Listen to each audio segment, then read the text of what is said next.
Boleh nggak sih kita baca nawaitu untuk niat beribadah?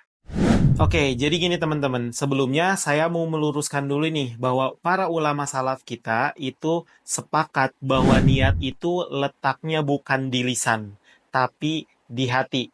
Ya, walaupun sebetulnya ada dari kalangan ulama Malikiyah yang mengatakan kalau niat itu ada di kepala, tapi ya sama aja sebetulnya. Karena dua-duanya mengatakan bahwa niat itu adalah perkara yang bersifat maknawi, bukan yang kita lafalkan di lisan gitu. Jadi perlu clear dulu.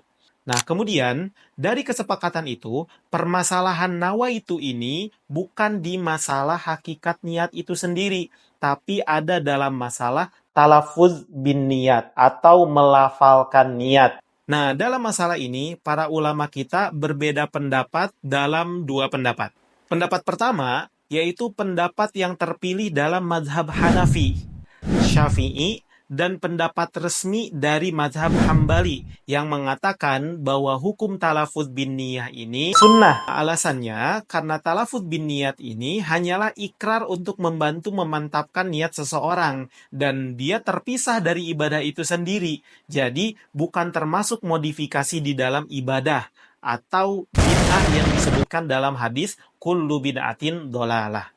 Yang kedua, pendapat dari sebagian ulama Hanafi dan sebagian ulama Hambali yang mengatakan bahwa talafuz bin niyah itu hukumnya makruh dan sebaiknya dihindari. Ya, walaupun tidak sampai haram. Alasannya, karena dikhawatirkan itu akan menjadi bid'ah yang tidak dicontohkan oleh Nabi Shallallahu Alaihi Wasallam. Kemudian ada juga golongan Malikiyah yang berpendapat kurang lebih sama, tapi mereka memberikan sebuah pengecualian untuk orang yang berada dalam keadaan was-was. Boleh talafuz bin niyah untuk membantu memantapkan niatnya.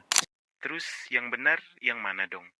Allahu a'lam, dalam masalah ini khilafnya cukup kuat gitu. Maka ketika kita menemukan masalah seperti ini, alangkah baiknya bagi kita untuk berlapang dada dan menerima apabila ada orang lain yang berbeda dengan kita. Karena sebetulnya ia tidak terlalu berpengaruh dalam sah tidaknya ibadah kita. Karena kan para ulama sudah sepakat kalau niat itu adalah di dalam hati. Barakallahu fikum.